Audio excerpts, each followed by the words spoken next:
How's it going, everyone?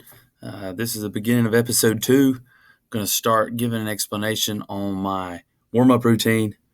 I think it's very important to warm up before any activity. You need to gradually get your heart rate up, gradually get your blood flow up, and prepare yourself for any type of physical activity. You need to warm up, whether you're trying to be a golfer, offensive lineman, wide receiver, soccer player, wrestler, swimmer. It doesn't matter what sport you're in or what type of athletic activity you're going to do, whether, heck, you even need to warm up for ultimate frisbee. It doesn't matter. Disc golf, something, whatever it might be, we need to have some type of warm-up routine that is yours. And again, you can create your own. What I want to do is use some video that I have done of myself to give you just a few ideas to dissect and give correct form and technique, and trying to figure out your warm-up routine, and just use mine maybe as a template or a platform to kind of say, okay, I like that, or that'll benefit me, or that won't. Or if you just want to generally be a overall athlete and you want to work on all of these areas, that's fine. So the first stage of my warm-up routine is I want you to, again, gradually take your time getting warm, getting loose, being patient with the process. Stage 1 is a light jog. I'm not going to show anything about a light jog, easy. It's simple, but I would say I would advise anywhere from 5 to 10 minutes, just depending on your level of fitness. If you're just getting into it, maybe 5 minutes is where you start and you build up to 10 minutes. Or you really enjoy running, maybe you'll go 15 minutes. But it's a really light pace. I would say, about 50% effort. Or maybe just gradually get a little bit faster every minute or so. Because, again, we need to properly progress our warm-up. So that's stage 1. It's really simple and really easy. Once you get done, we need to do some type of stretching, some type of warm-up, some type of biomechanic drills to improve our flexibility, our hip mobility, explosiveness. There's all kinds of different areas that we need to focus on and hone in on, because, one, it helps prevent injury. What is weightlifting? You're stretching with weight. So basically, you're still toning muscle. You're still making sure that you're getting the right progression and the right warm-up protocol to participate in whatever it might be you're doing. So the second stage is something I call slow dynamic stretches. And I want to give a little background on what a dynamic stretch means and the difference between dynamic and static. Static stretching is a stationary stretch. You ever hold your feet together, reach down and hold your toes for 10 seconds. Then you go right over left, hold for 10 seconds, hold your arm across, hold it, stretch for 10 seconds, and you're staying in the same spot. Well, that's good to work flexibility, and it's really good after a workout. But we need to get that heart rate up. We need to get the blood flow going through the veins, and we need to get our muscles loose and warm. So I do something called, again, stage 2 is slow dynamic stretches. And that's what this episode is about, stage 2 of my warm-up routine. The first one I'm going to do is we're going to go over marching. Why do I want to go over marching first? Well, it teaches you to get your knee up, your toe up. It teaches you proper form when it comes to running. A lot of people don't like to run, and you might be one of those people. Well, maybe because you're wasting energy while you are running. If you have correct form and technique, you can lengthen your stride. You can cover more ground. So you take less steps and cover, in a 400 one-lap run, you're taking less steps. So you're going to conserve energy. So you're not going to get as tired as quick. So that's just my take on that. But again, marching, here we go. First thing about marching. Knee up, toe up. Here's a back view. All right, I'm staying on the ball of my foot. So you can tell that my arms are going hip to face. There's a bend in my elbow. My shoulders are square. My head is straight. My knee is up. My toe is pointed to the sky. That's that dorsiflex position that a lot of people like to talk about. So there's a front view and a side view. And here in a second, I'll be able to, we're seeing it in real time right now, which is something that we really need to focus on. And we'll come back to that. But I want to do this slow motion video right here of the march.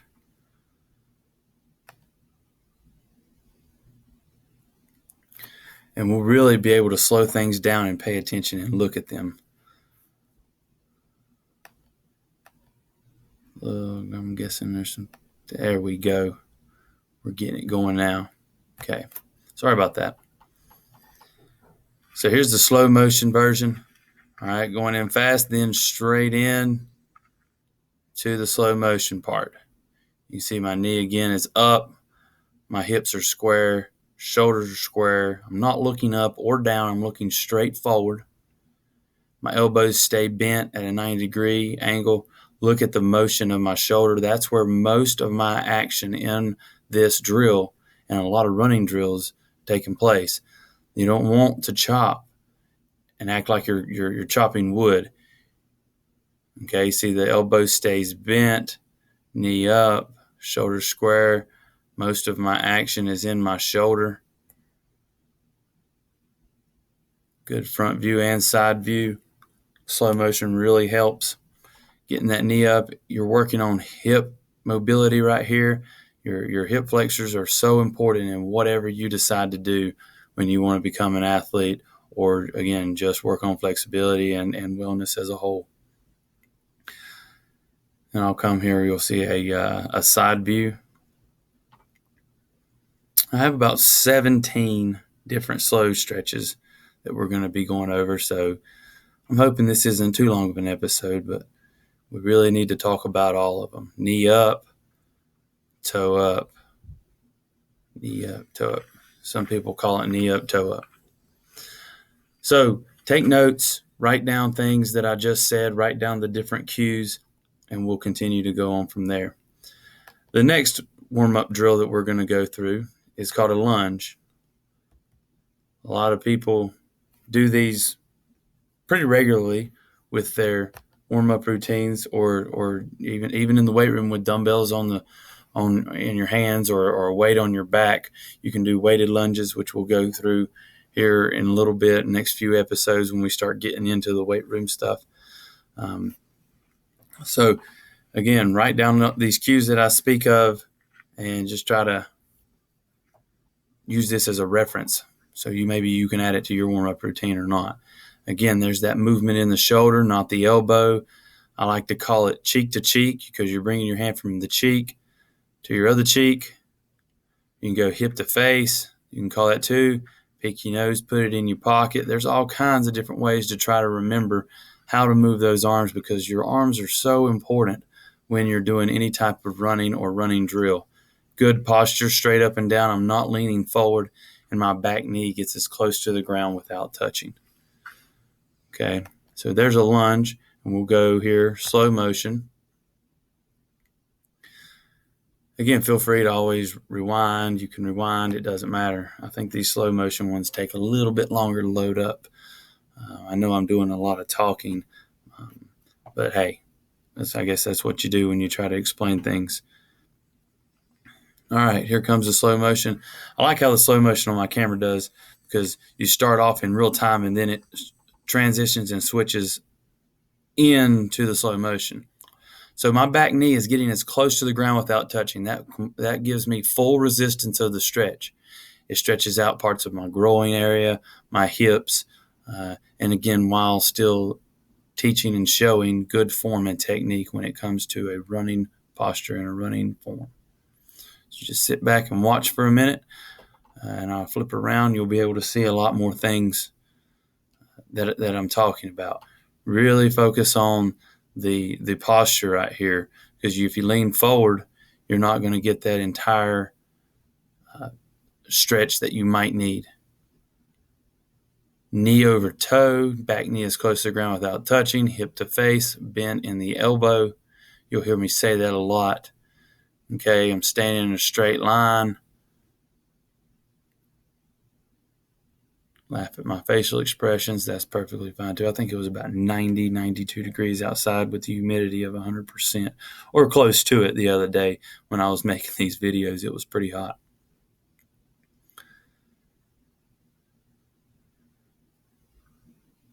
Again, knee over toe, not knee ahead of the toe or behind it. You want to get that full-on stretch, that everything that you might need to do to improve the area of, again, the hip flexors, the growing area. Your core is in action by keeping your posture up. Let's get this slow motion side video going. It does take a little bit longer for the slow motion to go through. Oh yeah, see that knee right over my toe. There it goes. The back knee is close to the ground without touching. All right, so again, there's the lunge. There's the lunge. Again, feel free to rewind, pause, go back and forth. All right, let's go to the next one here. It's very similar. It's called the backwards lunge. No, that's backwards run. There's the backwards lunge. Here we go. I like this one because it really helps with your balance. The forward lunge helps with your balance, but right here, if you don't have balance, you're going to be all over the place.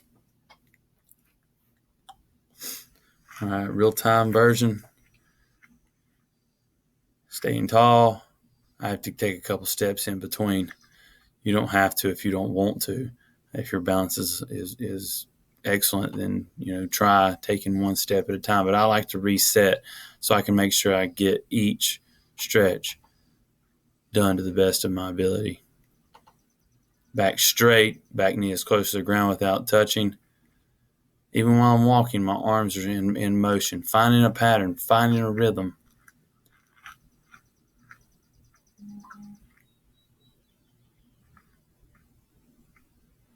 And there is the backwards lunge in real time. All right, let's move on up to the slow motion one.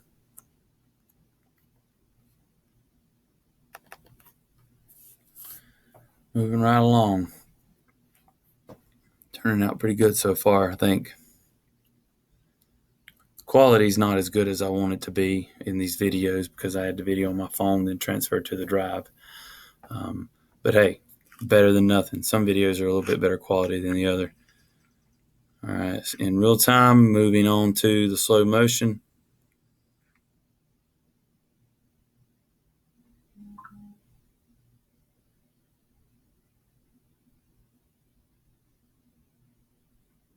Staying straight in line. Probably could have done a little bit better with my left arm right there. I'm a little close. I'm a little tight in. But that's just something that you're going to need to try to correct at the time of the drill. When you do a lot of these things, we develop something called muscle memory. It takes about 4 to 6 weeks to establish muscle memory, and then it actually takes another 4 to 6 weeks to develop it. And again, muscle memory is that being able to do something without thinking about it, whether you're running, swinging a bat, hitting a golf ball, shooting a free throw, throwing a football.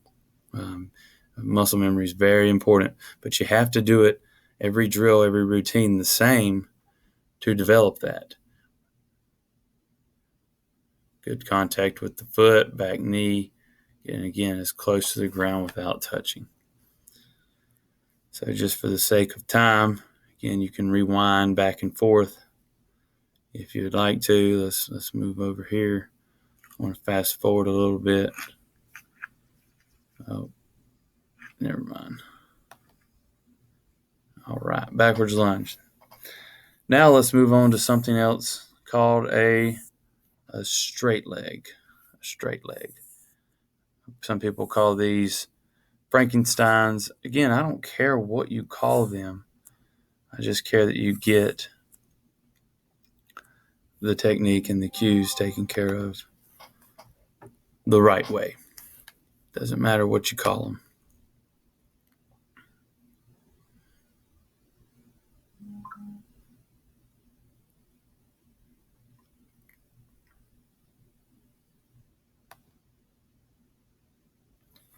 All right, real time. Pay attention to my arms here. I'm not trying to touch my toe like a lot of people have been taught, because if I try to touch my toe, my hand that comes to my hip is going to swing back. I'm looking at my watch. Look at your watch. Straight leg. Keep it, no bend in the knee. Straight forward. Okay. Bring that arm across as if you were a hurdler. Bring that arm across as if, again, you're looking at your watch to see what time it is. Okay. Keeping the other hand coming to your hip every time. Straight legs. Those are huge. A lot of people want to try to touch the toe, like I mentioned a second ago. If you try to touch the toe, you're swinging your arms out really wide. You're not keeping that hand coming to the hip like you would need to. Pretend you're in a old Western movie, and there's a gunfight, and you're ready. You got your hand on your hip. You're ready to go. You have to have a bend in your elbow. Same thing with any running drill. Take a couple steps in between. My arms are still going with my steps. Elbow bent. See, my hand came a little bit too far back right there. You want that hand to stay at your hip. You don't want it to come back. So if you're going out to touch your toe, your other hand's going to swing back even further, and you're going to break a lot of. You're getting the stretch you want, but you're going to break a lot of mechanics that you're trying to develop, and your muscle memory that you're trying to develop.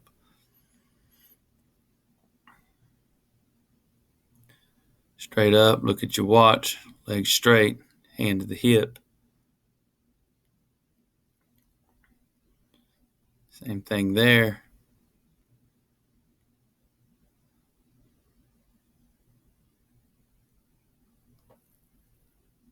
Straight leg every time. You don't want to be out to the left. You don't want to be out to the right. You're getting your hamstrings stretched right here, but you're also getting a lot of action in your hip flexors. A lot of action there. See if we can see this side view here shortly. Tough about using a camera on your phone. Can't get as wide of an angle as you might need. There you go. Straight up and down.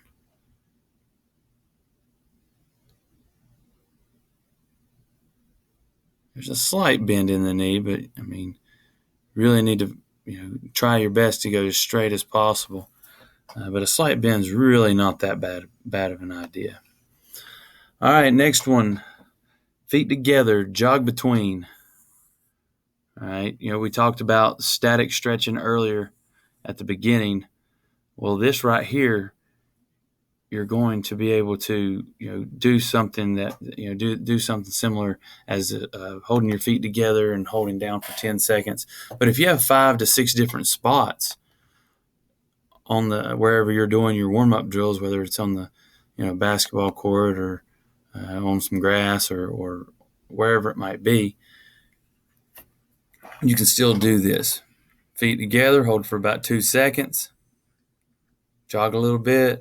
We're still doing this little slight static stretch, but we're jogging between. So that's what makes it dynamic, because we're stretching while moving. We're still moving in a different place. Going down, hold for about 2 seconds. You can grab your ankles if you want and pull your head closer to your legs if you would like to.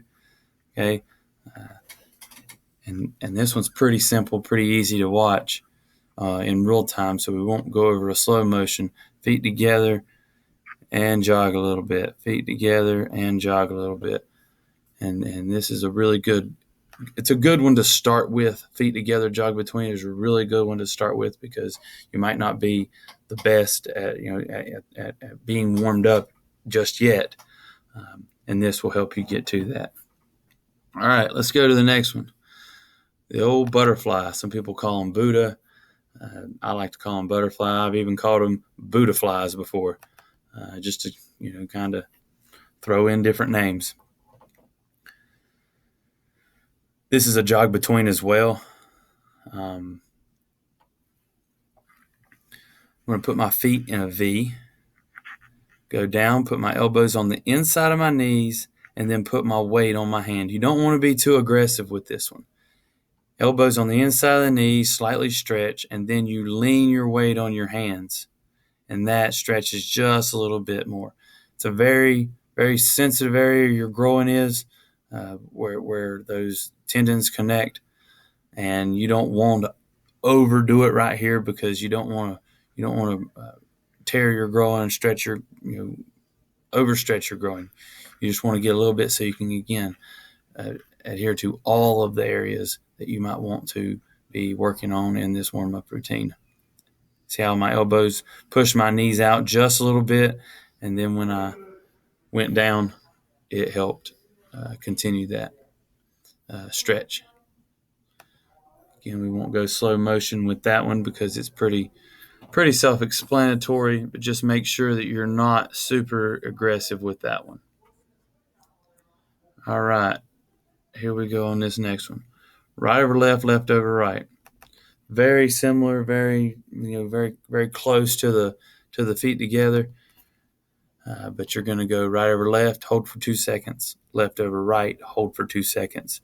Then you'll jog between and continue that again, 5 to 6, 7 different spots.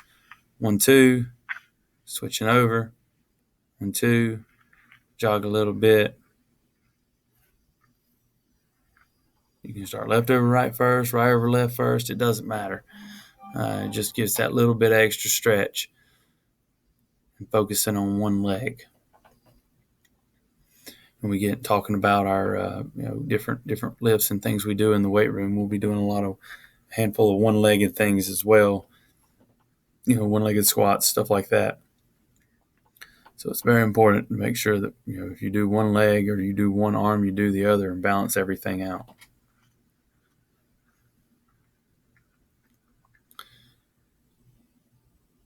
Get both of them. Again, you can pull on your ankle, grab your ankle and pull your head down a little bit further if your flexibility will allow you to do that. All right, here we go. Let's see. Next one, quads. A lot of people do these wrong, or in my opinion, they do them wrong. This is not how far you can pull your leg and pull your knee back. This is about getting the front of your leg stretched out and working on balance at the same time.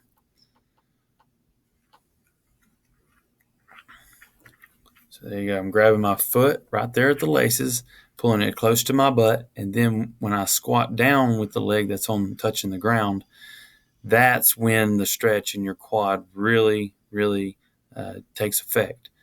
And it's not about pulling it back, it's about pushing it down. And I've found out that I get a better stretch by pushing my knee down. And again, I'm working on balance at the same time, which again, you need balance in whatever you decide to do. Push down. Push down. There you go. You can tell you're really pushing down because you can see that leg that's still touching the ground has a slight bend in it. Slight bend right there. Okay. You gotta make sure that you keep your foot close to your butt though. If you don't, then you're not gonna get as much of a stretch as you would like to get. Oh boy, here we go. Nose to knee. This is probably my favorite stretch. I absolutely love this one.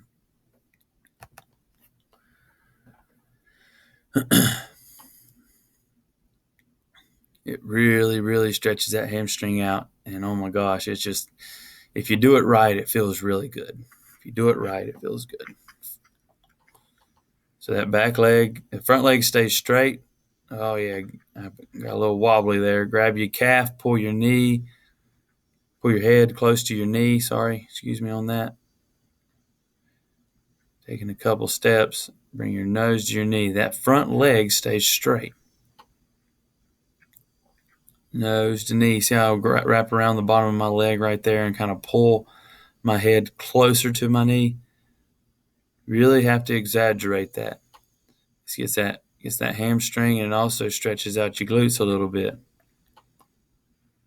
which is something that you need to take care of too, because those glutes are very important when it comes to explosiveness and power. Touch your nose to your knee. All right.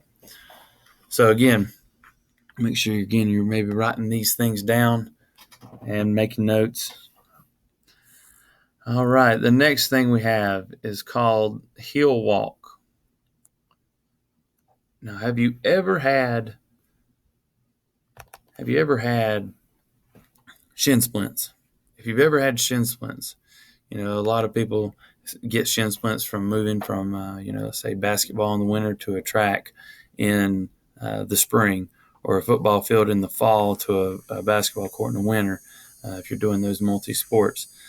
If you can focus on strengthening the front of your legs up while you do your warm-up routines, you are going to reduce the risk and reduce possibility of getting shin splints. My toes pointed to the sky. My heel is on the ground. The arch of my foot is off the ground. The ball of my foot, the toe of my foot is all off the ground. The only thing touching the ground is my heel. To the sky. Look at my arms. They're still in good motion. Hip to face, bend in the elbow, action in the shoulder. Okay. Let's slow that down just a little bit more. We'll go to the heel walk, and we'll go to we'll fast forward a little bit so you can see the side view, so you can see the importance of that toe pointing straight up to the sky. And if you do this for long enough, you will start feeling a burn in the front part of your shins, front part of your leg. And again, you will it'll benefit you in the long run, so you're not having to deal with, let's see here. Sorry about that. Let's fast forward a little bit. Wait. There we go.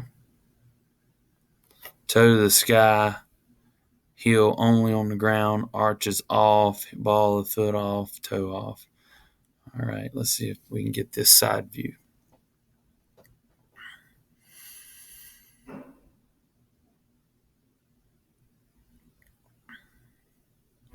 Slow-mo takes time, I guess.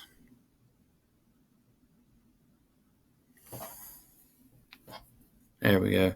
Hip to face, good posture, toe to the sky. There we go. So if you do a heel walk, you want to follow it up with a toe walk. Let's see. Got a lot of videos here. Let's just go straight into the slow motion on this one.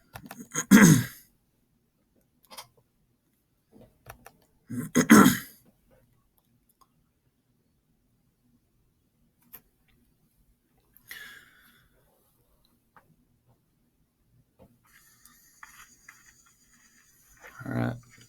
Real time into slow motion. You see how I'm lifting up. I get about an inch taller every time one foot decides to lift up. This really focuses on your calf muscles. This really helps. If you have strong calf muscles, it helps support every time you contact the ground. And every time you contact the ground, you can and then help prevent shin splints in the front. They work very well together. So you stretch out the front of them, and then you use your calves to be able to support, just like your hamstrings support your quads support your hamstrings. I had a kid a couple years ago, and he had issue with his right quad during practice. So we would, ice it after practice and everything. And then next thing you know, he pulled his hamstring. Well, he was overcompensating to try not to hurt his quad, and he pulled his hamstring. They work hand in hand together, just like the hamstring and the quad. So again, heel walk, toe walk, make sure you do both of them if you want to add this to your warm-up routine. And again, I'm out here throwing out like 17 different dynamic stretches, slow dynamic stretches. When we're warming up, I really only pick about anywhere from 6 to 8 of these a day. You don't want to, you can do all 17 if you want. Lifting straight up, there it is. All right, you can do all 17 every day if you want, but you don't technically have to. Try to get something that focus. There's a lot of hamstring work in here, and you want to mix in your quads and your calves and everything every single day. But if you miss one day, it's not going to be that bad of a deal. All right, the next one we have is called Huggies. I like this one too. It really works on getting the upper part of your hamstring upper part of your hamstring stretched out, and also your glutes stretched out, and you pull. It's along with nose to knee. It's probably one of my favorite warm up drills because of just how it makes you feel in the end. It's just absolutely amazing if you do it right. If you don't do it right, then you're going to be trying to figure out why this isn't working. Working on balance again, grab your knee, pull it to you, hold for about a second or two.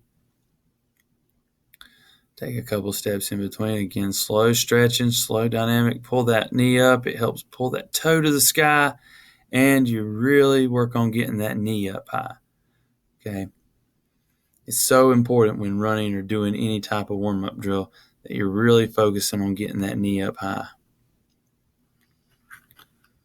Sorry about that. A little too. I want to get that view coming back. There we go.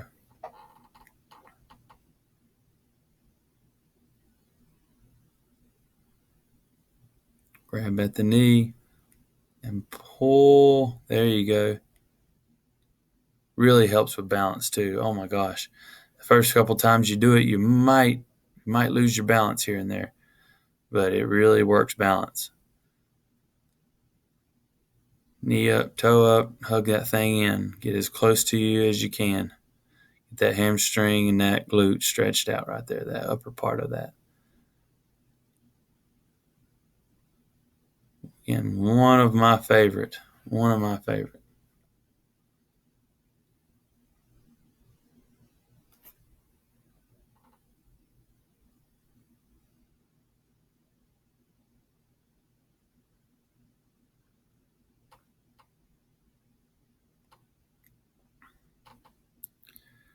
Get a little side view right here.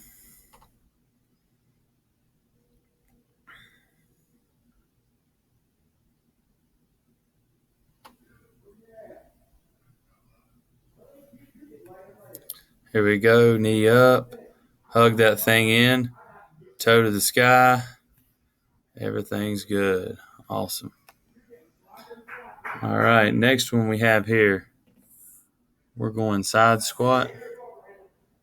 Side squat. Sorry for any background noise. Doing this during the day, during my planning period, so there's people outside talking. Hope they don't walk in. If they do, then we'll pause for a second. It's okay. No worries there. There they are. They're getting excited. All right, here we go. Next one we have side squat. My heels are planted. Switch and flip every time. There we go. Getting really low. If you got weight on your back with a squat when you're squatting in the weight room, it's okay if you go a little bit lower than parallel. That's fine, but you don't really need to. Right here, you're working on stretching, so it's fine to get a little bit lower than parallel. I love looking at angles right here. If you go hip, knee to foot, you want to be less than 55-degree angle in your knee. If you're going hip, knee to toe, 90 degrees or less as well. That means you're getting low. Sitting down on your heels, head up, chest out, butt out, back straight. Getting low. You don't want a rounded back on these side squats. Side squats are very beneficial because, again, there's a lot of lifts in the weight room. Front squat, overhead squat, regular squat, weighted jump squats. There's all kinds of different squats that you're going to use. And if you can get good at squats with good posture, it helps your core at the same time. And if you can get good at squats, you're going to benefit yourself, again, in whatever sport that you are doing, because you have good flexibility, good hip mobility. Sitting down, like you're using a bathroom in the woods. You want to squat low. All right, side squats, done. Next one we have here is called the scorpion. You ever seen a scorpion and their tail curls back up? Well, your leg's going to kind of do that. Let's see here.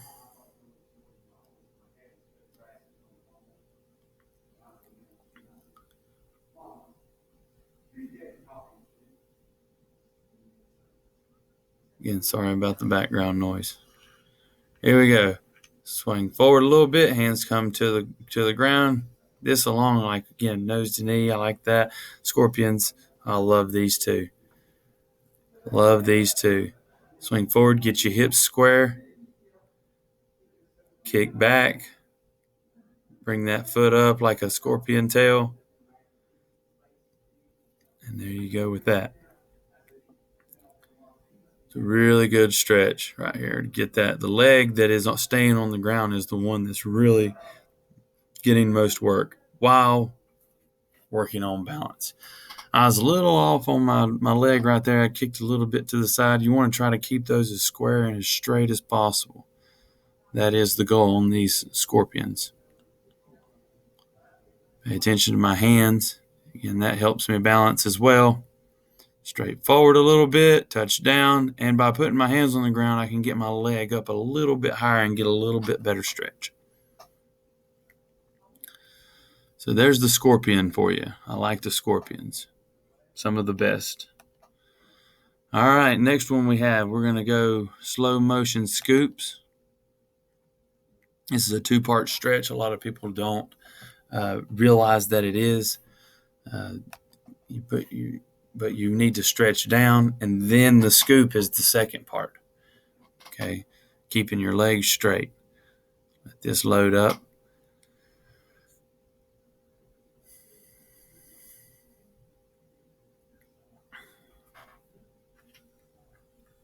All right, here we go. See that stretch down, and then I paused for a second. Stretch down, then scoop. Heel touches the ground. Guess it needs a little bit of loading. Trying my best here. Let's see. I hope the internet's doing fine. There we go.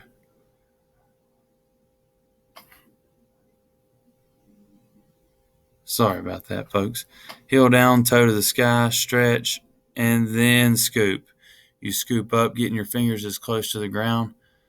Heck, if you want to use your fingers to touch the ground and graze the ground, you can as well. If you feel that gets you more of a stretch. That back leg is bent just a little bit. Stretch down and then scoop up. Stretch down, then scoop up. All right, there's the scoop back with the back view. And we're coming to the scoop with the front view.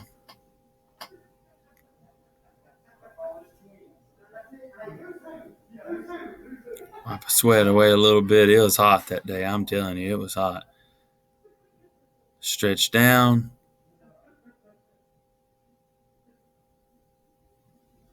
And scoop up. I don't know why it's having trouble loading. Sorry about that, y'all.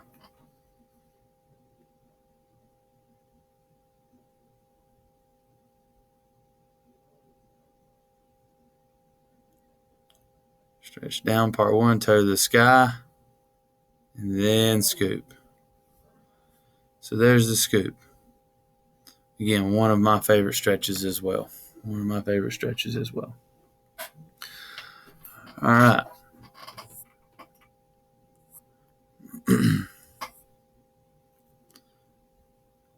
This next one is pretty self-explanatory, but if we're doing slow stretches, we need to do slow stretches. We need to get the upper body apart a little bit too. So we're going to focus a little bit on the arms.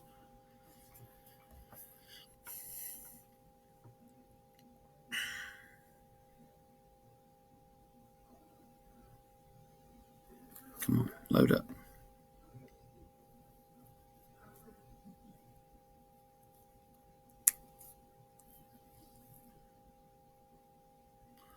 We're almost done. There we go.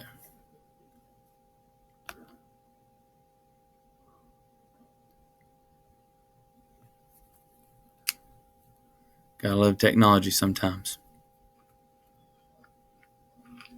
All right. I'm going to go down here and turn around. So I just hug, go underneath the arm, stretch out. Hug, underneath the arm, stretch out.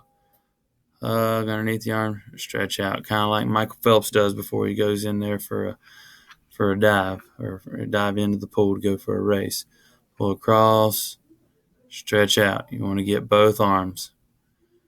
Really get that deltoid, those lats, those traps, all kinds of those things stretched out. That one's pretty simple, pretty easy. And here we go with our last one, slow arm rotations.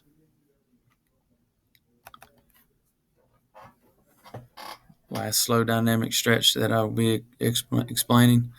And like I said, again, you can take any of this stuff that you want and use it to create your own.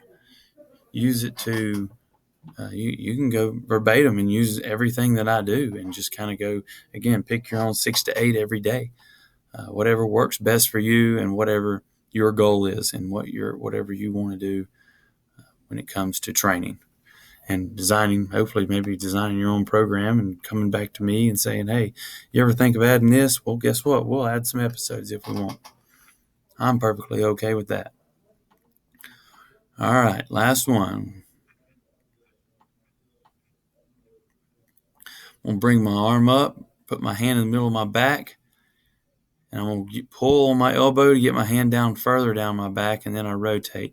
I switch every time. This time I'm going to go backwards with my rotation and backwards with my rotation. That just gets every part of your arm that you can really focus on. Forward rotation and then backwards rotation, because we got our chest with the arm across and the stretch out with that one. So slow arm rotations, and it's always important to stay hydrated. So I did a little video right here showing you need to hydrate. I did a water break in between my slow and fast dynamic stretches because, my gosh, it was just so hot that day. The humidity was so high you could take a bite out of the air. It was that bad.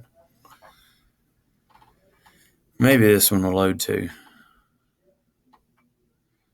So while you're taking your water break, while you're taking your notes, we'll just make sure that we're continuing to make sure. Anyone with the radio that sees a student from Mr. Sorry about that, folks. But just make sure that you're hydrating. There you go. Got to get your water break in there. Always got to hydrate. So again, stage 1, slow jog. Stage 2, pick 6 to 8 of those slow dynamic stretches.